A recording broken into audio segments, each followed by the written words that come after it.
মানে অধ্যক্ষ মহোদয় বিষয়বস্তু গভীৰতা যোৱাৰ পূৰ্বে মই জনাব বিচাৰিছোঁ যে পৃথিৱীৰ আটাইতকৈ বুদ্ধিমান জীৱ মানুহক বৌদ্ধিকভাৱে আৰু মানসিকভাৱে পংগু কৰা প্ৰযুক্তি আৰু কৃত্ৰিম বুদ্ধিমত্তা।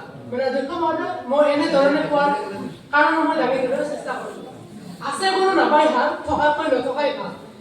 এই ক্ষেত্ৰত মানুহৰ ক্ষেত্ৰতো একেই বুলি মই ক'ব বিচাৰিছোঁ।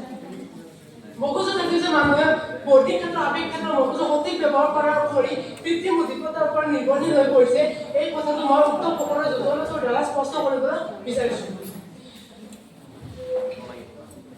যেনেকৈ দা এখন সচৰাচৰ ব্যৱহাৰ কৰি থাকিলে তাৰ চকা হয়। আমি যদি দাখন পেলাই থৈ দিওঁ, দাখনত ব্যৱহাৰ নকৰোঁ, তেতিয়া কি হ'ব? দাখনত নমৰ ধৰিব।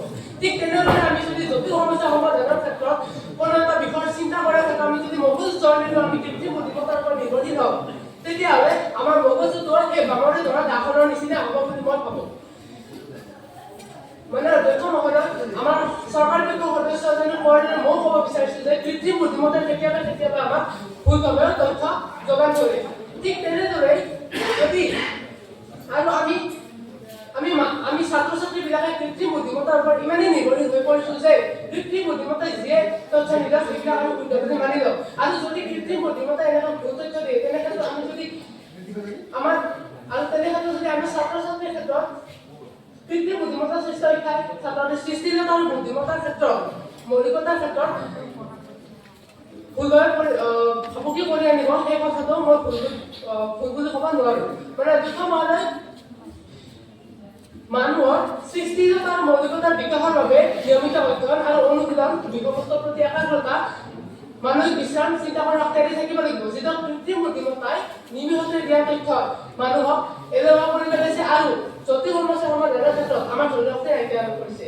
মানে অধ্যক্ষ মহোদয়, মই এইখিনিতে ৰজনীকান্তৰ ৰবট চিনেমাখনৰ কথা মই উল্লেখ কৰিব বিচাৰিছোঁ যে সেই ৰবট চিনেমাখনত যেনেধৰণে যন্ত্ৰমানৱে আমাৰ মানুহক শোষণ কৰিছিল, ঠিক তেনেদৰে কৃত্ৰিম বুদ্ধিমত্তাৰ ভৱিষ্যতে আমাক মানুহক এনেধৰণে নিয়ন্ত্ৰণ কৰিব বুলি মই শংকাবোধ কৰিছোঁ।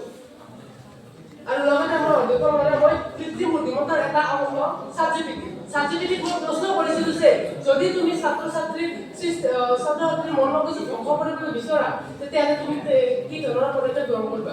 আৰু তেতিয়া ছাত্ৰছাত্ৰীয়ে যেনে ধৰণৰ উত্তৰ দিছিল, সেইটো চাই মই সঁচাকৈ হতভম্ব হৈছিলোঁ। এইটো হৈছে অধ্যক্ষ মহোদয়, ছাত্ৰছাত্ৰীয়ে এইটো উত্তৰ দিছিল। আৰু লগতে এনেধৰণৰ কাৰণতে মই আমাৰ চৰকাৰী পক্ষৰ দলপতিয়ে উত্থাপন কৰা বিষয়টো প্ৰস্তাৱটো মই সম্পূৰ্ণভাৱে সমৰ্থন কৰিছোঁ। আৰু এইখিনি মই মোৰ মন্তব্য কৰিলোঁ। লগতে ChatGPT-য়ে দিয়া এই তথ্যখিনি মই অধ্যক্ষ মহোদয় আপোনাৰ ওচৰত আগবঢ়াই দিবলৈ বিচাৰিছোঁ।